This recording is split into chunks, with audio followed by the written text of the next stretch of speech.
And so that was 3 years. And I know you've gone through some challenges and trying to make it happen and manifest them all. In year 4, what was the shift or the change within yourself and within the experience for others? How did that, now again, 3 years into it, you've learned a lot, you've grown a lot. How did that show up in year 4? Year 4 was connecting with more people like you, for Elaine and Mali and Marvette Thomas, just understanding the people that really saw the vision and the mission, and being able to drill down and not worry about drilling up far and wide, but to drill down to those supporters that know the mission is necessary and the way that we're doing it is necessary. So year 4 was to celebrate so many women and champions in that way.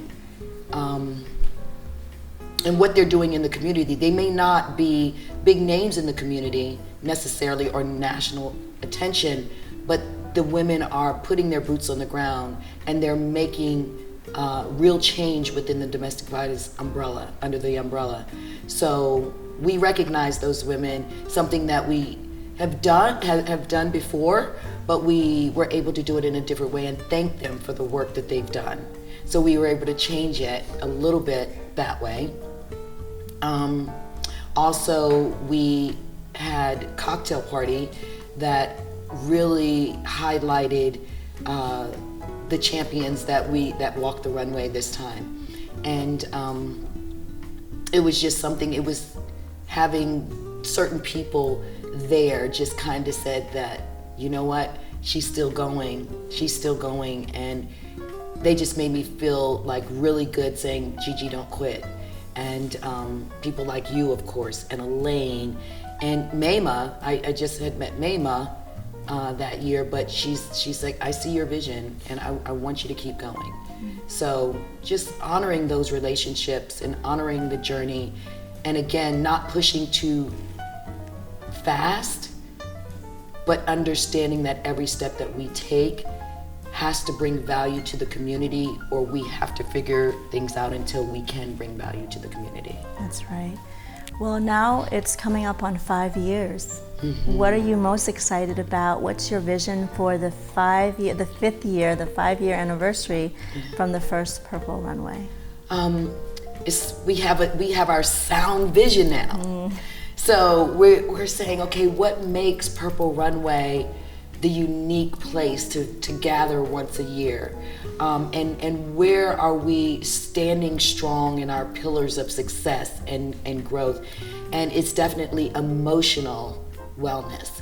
We know that after going through, if you're thinking financial abuse, physical abuse, mental abuse, or sexual assault, we all have to start with our emotional well-being and invest in ourselves in order for us to be able to overcome the trauma that we've endured, right? So last year we did start turning the page on mental health wellness, and we're narrowing even the scope to emotional and mental health wellness.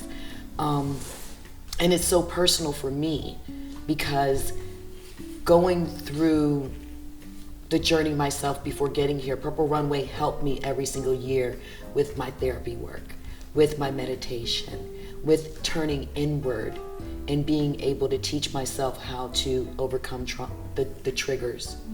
And going through my therapist and letting her know that I'm not able to get over this trigger and why. For example, like with Dr. Ford, that was a huge trigger for me. And I thought I recognized that trigger, but I recognized it only after I went through it a little bit, and I was angry and I was upset and I was more pissed off than anything, and I kept saying, why am I feeling this way longer than normal? And it was because all of the things I was hearing about Dr. Ford and, you know, what she had to endure on that stand, and for them to tell her, in the end, we don't believe you. It's for all, Purple Runway is for all the Dr. Fords out there. Because when we put our voice together, they won't have any choice but to believe us. And it's not just taking, it's not just about one person here or there and we're champion for one thing. We want to champion for men and women that are going to say, you know what, this is not going to continue to happen this way. You're not going to take our rights and tell us that you don't believe us, because once we take a hold of it at the grassroots level, every community level across the country, internationally, nationally, they're going to have to do something about it.